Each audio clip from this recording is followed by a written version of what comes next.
तो मैं देख के आया हूँ आमिर खान की सितारे ज़मीन पर। और क्योंकि ये थोड़ा सा तारे ज़मीन पर से इंस्पायर्ड या उस सीरीज़ की एक मूवी थी, तो मुझे बड़ी उम्मीद थी कि छोटा मोटा ही कहीं एक सीन होगा फिर से ईशान की मम्मी का, लेकिन वो नहीं थी। पर चलो, मैं अपने दुख को साइड में रखता हूँ और आपको बताता हूँ कि फ़िल्म कैसी थी।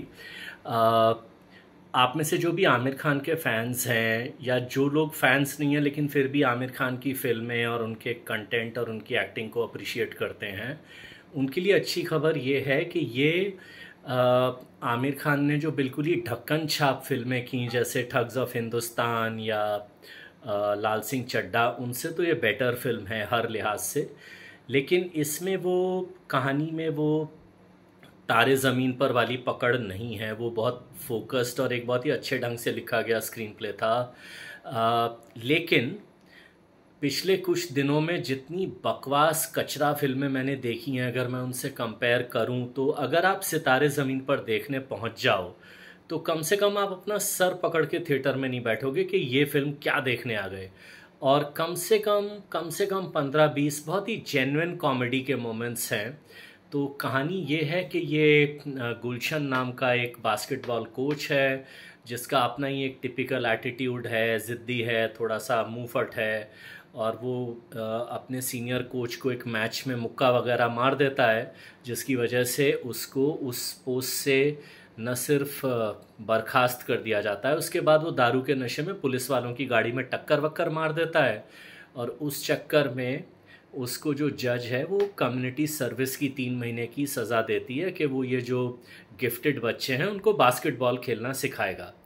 तो शुरू शुरू में वो कैसे यार कहाँ फंस गया और किस टाइप का मेरे को काम दे दिया ये गुलशन का कैरेक्टर सोचता है, और धीरे धीरे उन बच्चों के साथ उसकी बॉन्डिंग बनती है और उन बच्चों की उसके साथ बॉन्डिंग बनती है, और एक प्यारी सी कहानी है जिसका निचोड़ बिल्कुल एंड में आता है, जब आमिर खान का कैरेक्टर गुलशन आने वाले कोच को बोलता है कि यार या शायद अपनी वाइफ सुनीता को एक सीन में बोलता है, आई एम सॉरी, कि मैं इनका कोच नहीं हूँ, ये बच्चे मेरे कोच हैं, इनसे मैंने कितना सीखा है। तो कहानी का फिर घुमाव ये है कि ये ने ट्रेन कर रहा है इन बच्चों को, और फाइनली एक बास्केटबॉल टूर्नामेंट में इन बच्चों को खेलना है, और कैसे ये बच्चे उस बास्केटबॉल टूर्नामेंट को खेलते हैं वो कहानी है। और कुल मिलाकर जो मैंने कहा, इसमें ये जो 7-8 बच्चे लिए गए हैं, जो भी एक्टर्स हैं उन्होंने बहुत ज़बरदस्त एक्टिंग की है। जो गुड्डू का कैरेक्टर है वो एक स्टैंड आउट कैरेक्टर है, जो लड़की है गोलू खान वो एक स्टैंड आउट कैरेक्टर है। कुल मिलाकर जैसा कि मैंने कहा, और एक अच्छी बात यह है कि डेलिबरेटली कहानी के जो इमोशंस हैं उनको ऐसे दिखाया गया है कि एक बहुत ही सहज ढंग से, बोलते हैं ना, नॉर्मल ढंग से। वो जो कुछ फिल्मों में होता है कि वायलिन बजने लगता है और कैमरा के लॉन्ग शॉट और ड्रॉप शॉट आने लगते हैं, वो सब नहीं है। एक बहुत ही बोलचाल के ढंग से, जैसे जो सबसे अच्छा है कि आपका नॉर्मल ये है, इनका नॉर्मल वो है। अब वो मैं आपको स्पॉयलर्स नहीं दूंगा, ऐसे कई सारे सीन्स हैं और बहुत सारे हिलेरियस या हंसाने वाले सीन हैं। जैसे जब गुलशन को अपनी माँ के कैरेक्टर से जुड़ी हुई एक बात पता चलती है, या यू नो और भी कई सारे सीन हैं। जैसे जो सरदार जी का कैरेक्टर गुलशन को सिखाता है कि भाई ये क्या है, ये मेरा बॉडी पार्ट है।